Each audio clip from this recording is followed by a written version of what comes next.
नमस्कार, आप देख रहे हैं IBC 24। मैं हूं आपके साथ विजय कुमार पंड्या और मध्य प्रदेश और छत्तीसगढ़ के उपचुनाव की हर खबर मिलेगी यहां, क्योंकि यह है चुनावी चौसर। इस चुनावी चौसर में सबसे पहले बात मध्य प्रदेश की, जहां बहुजन समाज पार्टी ने मध्य प्रदेश की 28 सीटों पर होने वाले विधानसभा उपचुनाव के लिए अपने उम्मीदवारों की तीसरी सूची भी जारी कर दी है। तीसरी सूची में 9 सीटों पर प्रत्याशियों के नाम घोषित किए गए हैं। बीएसपी अब तक 27 सीटों पर अपने उम्मीदवारों के नाम घोषित कर चुकी है। इससे पहले पार्टी पहली सूची में 8 और दूसरी सूची में 10 उम्मीदवारों के नाम घोषित कर चुकी है। तीसरी सूची में राजेंद्र सिंह कंसाना को दिमनी से टिकट मिला है, वहीं राहुल दंडोतिया को सुमावली से टिकट दिया गया है, जबकि अशोकनगर से स्ट्रोम बिलिम भंडारी और मुंगावली से वीरेंद्र शर्मा को टिकट मिला है। राजेंद्र नागर को हाट पिपलिया से और ओम प्रकाश मालवी को बदनावर से पार्टी ने प्रत्याशी बनाया है। सुर्खी से गोपाल प्रसाद अहिरवार और नेपानगर से भल सिंह पटेल को टिकट मिला है। वहीं पार्टी ने सुशील सिंह परस्ते को अनूपपुर से अपना प्रत्याशी बनाया है।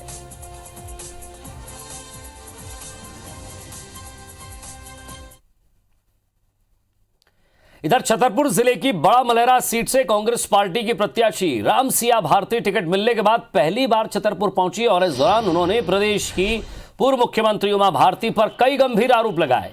रामसिया भारती से बात की हमारी संवाददाता नरेंद्र परमार ने। उन्होंने पैसे ऐसे ले लिए हैं। बड़ा मलहरा में कांग्रेस पार्टी ने रामसिया भारती को अपना प्रत्याशी बनाया है और वो पूरी दमखम के साथ चुनावी मैदान में भी आ गई हैं। आज वो छतरपुर जिले में आके सभी जिले के कार्यकर्ताओं से मुलाकात करके अपना चुनावी अभियान शुरू करेंगी। आइए उन्हीं से जानते हैं कि उनकी किस तरीके से प्लानिंग रहेगी और वो कैसे बड़ा मलहरा सीट पे अपना परचम लहराएंगी। IBC 24 में आपका स्वागत है। क्या प्लानिंग है आपकी? पार्टी ने आप पे विश्वास जताया तो किस तरह से? जी, पार्टी ने हम पर विश्वास जताया है और हम सभी कांग्रेस पार्टी के कार्यकर्तागण और हमारे क्षेत्र की जनता मिलकर हम सभी लोग चुनाव लड़ेंगे। आपने पिछली बार भी जो है वहाँ से टिकट मंगाया था बड़ा मलहरा में 2018 से, तब टिकट नहीं मिल पाई थी। कौन लोग थे जिन्होंने टिकट नहीं आपको दिलाई थी? वो उस समय तो वो प्रदम भैया आ गए थे, तो प्रदम जी ने टिकट ले ली और मेरी टिकट कट गई। और कुछ कारण ऐसे समझ में आए हैं बाद में कि उमा भारती जी या कोई भी, पर सुनने में आया, मैं और ज्यादा क्या कहूँ। भाजपा में जो आए हैं वो उमा भारती जी की वजह से आए हैं और जो टिकट मिला है वो उमा भारती की वजह से मिला है। कुल मिला के देखा जा रहा है कि दोनों पार्टियों में जो मुकाबला है वो अब सादगियों के बीच में है। तो किस तरह से आप टक्कर देंगे उनको? मेरे क्षेत्र की जनता ही टक्कर देगी उनको। अब उमा भारती भी वो भी साथ भी हैं, जी, आप भी साथ उनके साथ जो लगातार छलने का जो काम हो रहा है, तो जनता, हमारे क्षेत्र की जनता ही उनका जवाब देगी उनको। मुद्दे क्या रहेंगे आपके चुनाव में? मुद्दे हमारे यही है कि हमारे क्षेत्र की जनता को विकास चाहिए, जो विकास करने वाला व्यक्तित्व हो वो चाहिए। देखिए, बिल्कुल जो साध्वी हैं कांग्रेस से प्रत्याशी, इनको पार्टी ने बनाया है। उनको कहीं ना कहीं पूर्णतः विश्वास है कि जो बड़ा मलहरा का उपचुनाव हो रहा है उसमें वो अपना परचम लहराएंगी। नरेंद्र सिंह परमार, IBC 24, छतरपुर। ग्वालियर चंबल अंचल की राजनीति में ज्यादातर सीटों पर चुनाव जातिगत आधार पर होता है। मुरैना और शिवपुरी जिले में भाजपा और कांग्रेस के उपचुनाव के आधा दर्जन से अधिक प्रत्याशी ऐसे हैं जिनकी पहचान अपने नाम और जाति से नहीं बल्कि गांव से है। दरअसल इस रूप में मिली पहचान का ये फायदा भी भरपूर उठाते हैं। सुरेश राठखेड़ा कांग्रेस छोड़कर भाजपा में आए। शिवपुरी की पोहरी सीट से भाजपा के प्रत्याशी हैं। राठखेड़ा, इनके गांव का नाम है रविंद्र सिंह। भिंडौसा मुरैना जिले की दिमनी विधानसभा सीट से कांग्रेस प्रत्याशी है भिंडौसा, इनके गांव का नाम है सुबेदार सिंह। रजौदा मुरैना जिले की विधानसभा सीट जौरा से भाजपा प्रत्याशी सुबेदार सिंह भी अपने नाम में गांव का नाम रजौदा लगाते हैं। गांव के नाम से पहचान वाले नेता कहते हैं कि इसका सबसे बड़ा फायदा यह होता है कि लोग आपको किसी जाति विशेष से ऊपर उठकर देखते हैं।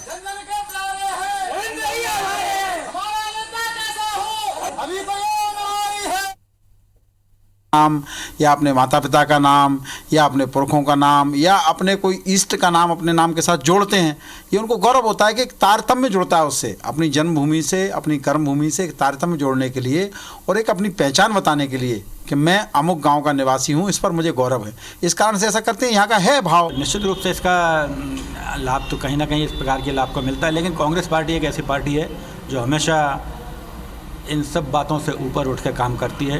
नाम के साथ में तो लगती है, लेकिन जो आपने कहा कि जाति के आधार पर नाम लेके, लेकिन कांग्रेस का तो हमारा जो है एक नारा ही था कि जात पर न बात पर। इंदिरा जी ने हमारा नारा दिया, जात पर न बात पर, मोहर लगेगी हाथ पर। मध्य प्रदेश में उपचुनाव के नजदीकी के चलते जुबानी जंग भी तेज हो गई है। बीजेपी प्रदेश अध्यक्ष BD शर्मा सुर्खी विधानसभा के राहतगढ़ में कार्यकर्ता सम्मेलन में शामिल होंगे। तो इस दौरान उन्होंने बीजेपी को दुनिया का सबसे बड़ा राजनीतिक दल बताया। उन्होंने कहा कि बीजेपी महासमुद्र है जहां हम सबका स्वागत करते हैं। शर्मा ने कांग्रेस पर हमला बोलते हुए कहा कि कांग्रेस तो डूब गई है, कांग्रेस की जमीन खत्म हो गई है। उन्होंने कहा कि उपचुनाव में टॉर्च लगाकर प्रत्याशी ढूंढे जा रहे हैं। सागर जिले की सुर्खी सीट से कांग्रेस प्रत्याशी पारुल साहू के कांग्रेस में शामिल होने पर बी शर्मा ने कहा कि उनके जाने से पार्टी को कोई फर्क नहीं पड़ता। भारतीय जनता पार्टी दुनिया का सबसे बड़ा राजनीतिक दल है। ये महासमुद्र है, यहाँ लोग आते हैं, हम सबका स्वागत है। उनको लगता है कि वहां उनको अच्छा लगेगा तो कांग्रेस तो डूब गई है। चुनाव प्रचार के शबाब पर पहुंचने के पहले कांग्रेस के स्टार प्रचारक और इकलौते चेहरे कमलनाथ पर एफआईआर दर्ज हो गई है। कमलनाथ समेत 8 कांग्रेस नेताओं पर दतिया जिला प्रशासन ने कोविड की गाइडलाइन के उल्लंघन का मामला दर्ज किया है। जाहिर है ऐसे में कांग्रेस ने भाजपा सरकार पर दुर्भावनापूर्ण कार्रवाई करने का आरोप लगाया है। पूर्व कानून मंत्री पीसी शर्मा ने कहा कि कमलनाथ और कांग्रेस भाजपा की गीदड़ भपकियों से डरने वाली नहीं है। कांग्रेस के खिलाफ एक तरफा कार्रवाई करने की शिकायत चुनाव आयोग से करेंगे।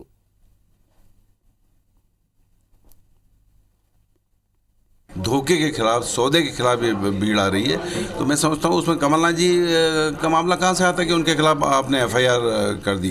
ये दुर्भावनापूर्ण कार्रवाई है और चुनाव आयोग को इस चीज़ का संज्ञान लेना चाहिए। तैयार हैं हर तरह के मुकदमे बर्दाश्त करने के लिए, लेकिन जनता के बीच में जाएंगे और अपनी बात रखेंगे।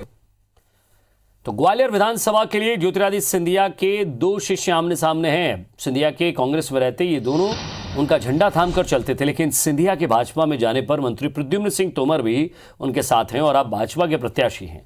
वहीं कांग्रेस ने सिंधिया के साथ नहीं जाने पर इनाम के रूप में सुनील शर्मा को प्रद्युम्न सिंह के मुकाबले उतारा है। वैसे भी सुनील शर्मा लंबे समय से इस क्षेत्र में विधानसभा टिकट की मांग कर रहे थे।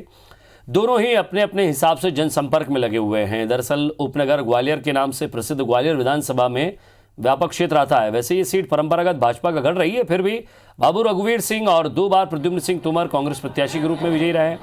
प्रद्युम्न सिंह के वो कह रहे हैं कि वो ज्योतिरादित्य सिंधिया के शिष्य हैं, इसलिए उन्हें फायदा मिलेगा। तो वहीं सुनील शर्मा का भी ये कहना है कि उस शिष्य ने जनमत को बेचा है, इसलिए असली शिष्य को जनमत मिलेगा।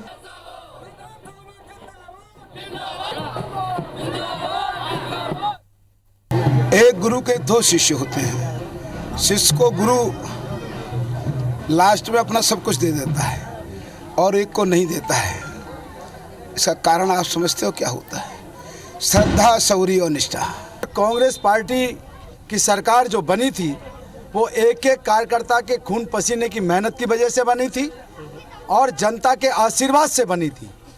और उस सरकार को षड्यंत्र पूर्वक जिस प्रकार से गिराया गया है, जनता इसका बदला लेगी और इन षड्यंत्रकारियों को सबक जरूर सिखाएगी। मंदसौर के सुवासरा विधानसभा में होने वाले उपचुनाव में दोनों दलों के प्रत्याशियों को रिझाने में पार्टियां जुट गई हैं। कांग्रेस छोड़कर भाजपा में शामिल हुए हरदीप सिंह डंग कोरोना संक्रमण से उबरने के बाद फिर से जनसंपर्क में जुट गए हैं। उधर कांग्रेस प्रत्याशी राकेश पाटीदार भी देर रात तक जनसंपर्क कर रहे हैं। राकेश पाटीदार भाजपा के हरदीप सिंह डंग को गद्दार बताकर जनता का विश्वास हासिल करने में जुटे हैं, तो वहीं हरदीप सिंह डंग कांग्रेस के राकेश पाटीदार पर चारित्रिक आरोप लगा रहे हैं। दोनों प्रत्याशियों के अपने अपने दावे और वादे हैं। क्षेत्र में स्टार प्रचारकों का भी इंतजार है।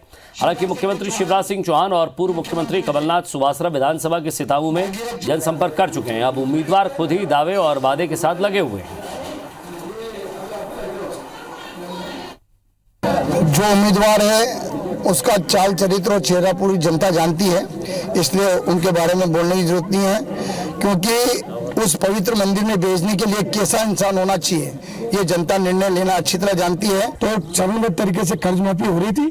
किसानों ने देखा 50,000 रुपए का कर्ज माफ हुआ, 1 लाख रुपए तक का हुआ और जून तक 2 लाख रुपए का कर्ज माफ होना था और कर्ज माफ होता, क्योंकि जनता को पूरा विश्वास है और जनता को आज भी विश्वास है।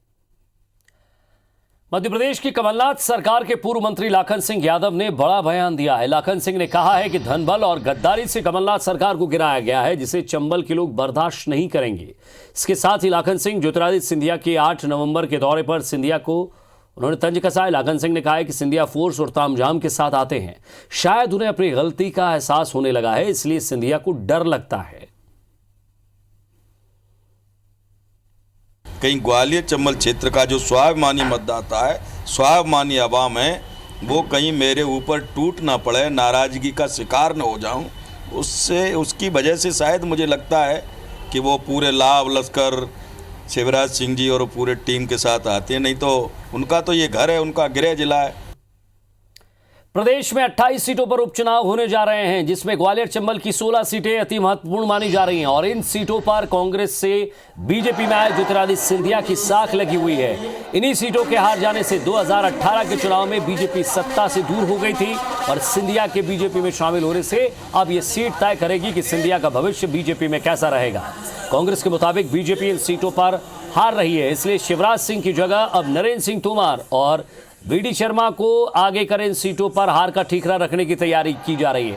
हालांकि कांग्रेस के इस आरोप पर बीजेपी के प्रदेश मीडिया प्रभारी ने पलटवार करते हुए कहा है कि ग्वालियर दौरे पर कमलनाथ के साथ स्थानीय नेता शामिल नहीं हुए हैं, ऐसे में कांग्रेस अपनी चिंता करे।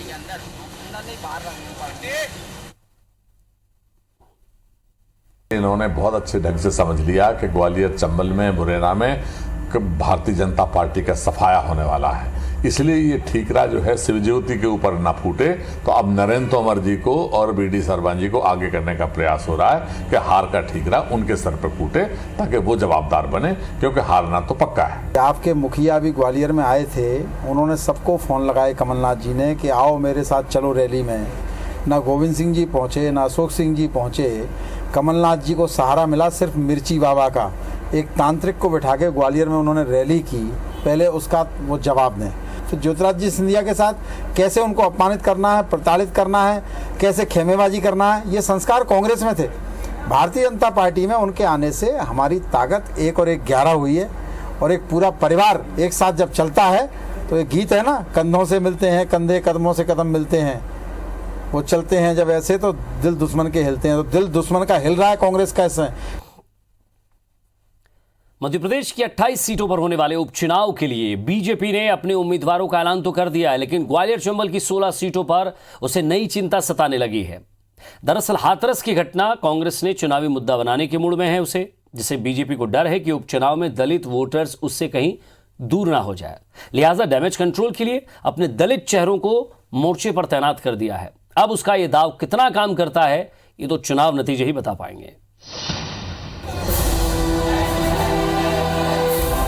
हाथरस मामले की नाराजगी अब धीरे धीरे मध्य प्रदेश तक जा पहुंची है, जहां 28 विधानसभा सीटों पर उपचुनाव हैं। इन सीटों पर दलित समुदाय ही निर्णायक होते हैं। मध्य प्रदेश के ग्वालियर चंबल की 16 सीटों पर दलित वर्सेस सवर्ण का मुकाबला होता आया है, लेकिन बीजेपी के सामने चिंता दलित वोटर्स को लेकर ज्यादा है। दलित मतदाता उत्तर प्रदेश के हाथरस मामले से खासे नाराज हैं। यूपी में बीजेपी की सरकार के फैसले से दलित वर्ग नाखुश है और इसी को कांग्रेस चुनाव में मुद्दा बनाना चाहती है कि ये अत्याचार और जो है ये अमानुषिकता केवल दलितों के साथ क्यों हो रही। अब उनके साथ अगर जातियां होंगी, उनके साथ अगर जो है इस तरह के कांड होंगे तो सवालों को तो उठाना पड़ेगा। हम भी राजनीतिक पार्टी, उनके दुख दर्द, उनकी तकलीफ में हमें खड़े होना पड़ेगा। वही आज बात हो रही है। अंबाह, गोहद, करेरा, भांडेर, सांची, डबरा ये वो सीटें हैं जहां अनुसूचित वर्ग का 30% से ज्यादा वोटर्स हैं और हर चुनाव में यही किंग मेकर की भूमिका में होते हैं। इन सीटों पर नुकसान की आशंका से बीजेपी ने इनकी किलेबंदी शुरू कर दी है। यही वजह है कि बीजेपी ने इन सीटों पर जीत की जिम्मेदारी एससी मोर्चा के राष्ट्रीय अध्यक्ष लाल सिंह आर्य को सौंपने का मन बनाया है। वहीं इसे मुद्दा बनाने को लेकर बीजेपी कांग्रेस पर हमलावर है।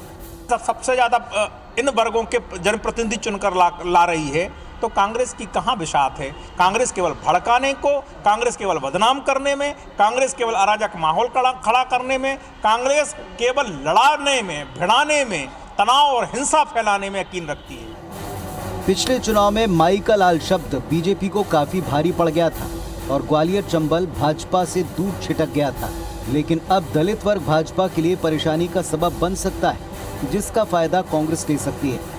बहरहाल 10 नवंबर को चुनावी नतीजे स्पष्ट करेंगे कि वोटर्स पर यह मुद्दा कितना असरकारक रहा।